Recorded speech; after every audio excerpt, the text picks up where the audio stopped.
This is Johnny Nelson, and you're watching Sporting Icons. Now, if I was to create a top 10 all-time British fighters, boxers from like the last 30 years, I would put Carl Froch in the top 10. And on your screen right now is what the apparent official top 10 list is of the last 30 years for British fighters. And I can totally disagree with that one wholeheartedly, based on a couple of factors. Number one, Joshua Fury, they're still active, okay? And again, it's called pound for pound. If you put in pound for pound, why are you putting heavyweights on there? It defeats the whole purpose of it. I mean, if they named it the best top 10 fighters, British fighters of the last 30 years, you can say fair enough. But pound for pound, that's just madness. So whoever created this list needs a damn good clip around the chops. But I think that Carl Froch, he should be in the top 10, in my opinion. He's got an excellent resume, all that kind of stuff. Yes, of course, you could probably talk about how a fight between him and Joe Calzaghe would have done. But the truth is, around that whole situation, which I'll be getting on to Carl Froch in a second, is the fact that Joe Calzaghe was already halfway out the damn door because he just defeated Roy Jones Jr. and his hands were shot. He'd had enough of boxing. He didn't need to do it. He'd earned all the money he wanted to make. He wanted to go to America and do well over there, and that's what he done. And he leaves behind an excellent resume of 46-0. Okay, with some very, very good opponents on his resume. Carl Froch, he wanted to be Joe Calzaghe's final opponent. But truth is, Carl Froch at that particular time was just British and Commonwealth champion. So he wasn't even in the running. You could probably say that he was mandatory for him and this, that and the other. And he ended up fighting against Jean Pascal to become the WBC super middleweight champion, of course, which is what Joe Calzaghe ended up vacating that belt. Now, as to who would have won at that particular time, I have absolutely no idea, because Carl Froch was just coming into his peak while Joe Calzaghe was already past his peak, even though he'd done magnificent against Roy Jones Jr., right? But I stand by it. If you put them two both in their primes, of course, we'll never know if I'm right or wrong, but I would pick Joe Calzaghe to beat Carl Froch on points. But with Carl Froch, as a standalone career, he has no reason in the world to be bitter or jealous of anybody else. His career has done fantastic. He has done fantastic. He is a British legend. Is he an international superstar? Well, that's debatable. But British superstar for sure. I mean, come on, he had 80,000 people at Wembley. You know, don't forget that one.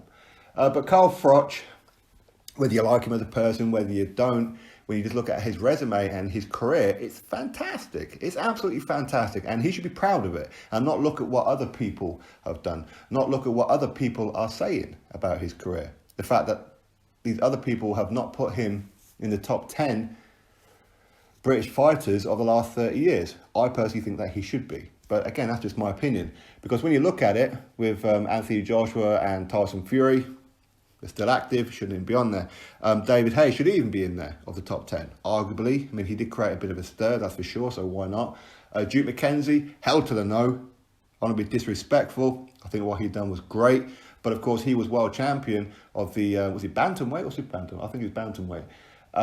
He was WBO champion, which was a world title that wasn't even that relevant back then. Of course, we're talking like earlier mid-90s. Wasn't even relevant, that belt. I don't recall anybody really talking about Duke McKenzie. So should he be above Carl Froch? No, come on now. Much like, okay, so some fighters are like IBO world champion. My honest opinion, that IBO world title, you need to put it in the museum. You need to retire that belt and put it in the damn museum. Okay, nobody cares about the IBO, much like nobody cared about the WBO back then in the 90s. So that's why I personally would not put Duke McKenzie on there, besides the fact that he got battered by some absolute bin men. And he defeated some bin men to become champion as well. Anyway, I would personally put Carl Froch in that top 10 without even really thinking about it. You don't even need to think about it to put Carl Froch in there. But Carl Froch, he seems to have this thing of he just wants a lot of praise. He wants people to put him up on a high pedestal. And that's fine, there's nothing wrong with that. But he just needs to be proud of his own career himself. He's had a fantastic career. Why does he need to be jealous of the fact or point out the fact that Anthony Joshua's on that list? If he just said, but he's still an active heavyweight, so is Tyson Fury, why are they on there? I could get that point. But to say that Anthony Joshua, he shouldn't be on there because he got chinned by a fat man. Of course, he's talking about Andy Ruiz Jr. But what he's not telling you is that, yeah, he did get chinned by a fat man in Andy Ruiz Jr., but he got up 4 times. Carl Froch says how he's never been chinned, he's never been knocked out. Again, Carl Froch was fighting super middleweights who don't hit anywhere near as hard as the super heavyweights that Anthony Joshua was fighting. Anthony Joshua also got revenge on him in the rematch. But there seems to be this theme with Carl Froch that he doesn't like Anthony Joshua. And if he doesn't like him, that's cool. I don't have a problem with that. And you know, I'm not going to have a go at him for not liking Anthony Joshua. Okay, that's not what this video is about. But it's a case of just at least come out and say it.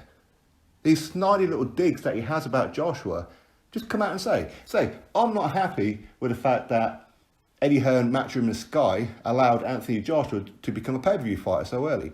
I'm not happy about the fact that they pushed him to become an international superstar when they never really did it for me.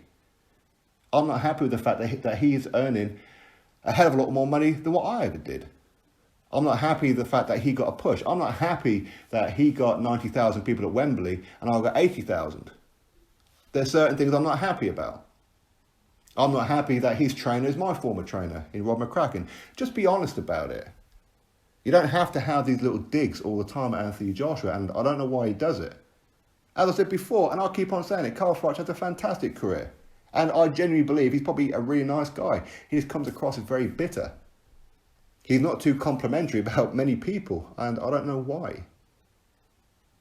Him defeating who he defeated, okay, you could pick apart his resume. If you really want to be a Carl Froch hater, I don't know why you would want to be, but if you really wanted to be, you could pick apart his resume and say some of his best wins actually weren't that good. Lucian Bute, yes, he was undefeated when Carl Froch done it, and that was a fantastic performance by Carl Froch.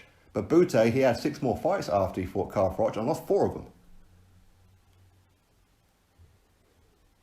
But at the time, Carl Froch done brilliant. He beat Durrell, beat undefeated John Pascal, beat twice George Groves. Of course, the first time he's undefeated. Was it a dubious stoppage? Absolutely, but he made sure of it in the rematch.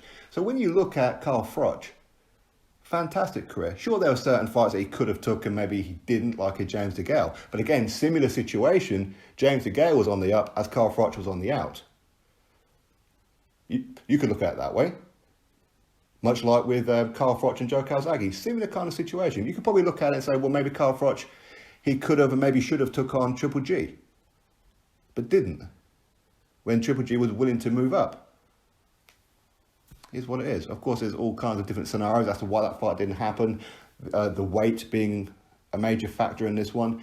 There's so many different scenarios you can look at, but as a standalone career, there's nothing wrong with Carl Froch's career to the point where he needs to be bitter towards Anthony Joshua or bitter towards anybody else. He talks a lot about how I would have done this to Canelo, I would have done this to Triple G, I would have done this, that and the other to Carl Froch, to Joe Calzaghe and whoever else. Woulda, shoulda, coulda. Look at what you have done. Fantastic. Be proud of it. And I personally would put him in my top 10. That is for sure. But to put the likes of Duke McKenzie in there, no. Currently, Joshua and Fury, no, their careers are still ongoing right now. Who knows what's going to happen with these two? I don't think it's going to happen, but you never know. Maybe these two will get blasted out by some absolute bin men. You don't know what's going to happen. You don't know what's around the corner. You need to look at Joshua's career and Tyson Fury's career when it's finished, not right now. But Carl Froch's career is finished. That's why I personally would put him in the top 10. Duke McKenzie, I could name several fighters, well, more than several fighters that I would put in there. But again, maybe that's just me being with my own preference. Maybe he's in there because he's currently working with the ITV. Maybe he's a bit of a big player over there. I don't know. I don't really know who it is that created this pound for pound list. Whoever it is, you don't know nothing about boxing. I'll tell you that much. You don't know anything. For real, you don't. I mean, there's quite a few other fighters that I would definitely put in there above Duke McKenzie without even thinking. In fact, to be honest, I don't even think I would even consider Duke McKenzie. Some people disagree. I'm not saying that there's anything wrong with it. I'm not having a go at him. I'm just saying that there's other people out there who created more of a splash than a Duke McKenzie. Carl Froch being one of them. Anyway, that's my thoughts on it all. Of course, you drop me yours. I just wish that Carl Froch would stop either having subtle little digs at Anthony Joshua, or just come out and say, this is my problem with Anthony Joshua and I stand by it. Just do one or the other. Subtle digs just make him look weak, make him look jealous. And I don't want people looking at Carl Froch like he's weak and jealous or he's bitter. Just come out and say what it is. You got a problem with Joshua? Say it. Very simple, isn't it? Anyway, drop your thoughts below, click thumbs up, subscribe. Catch you all in the next video.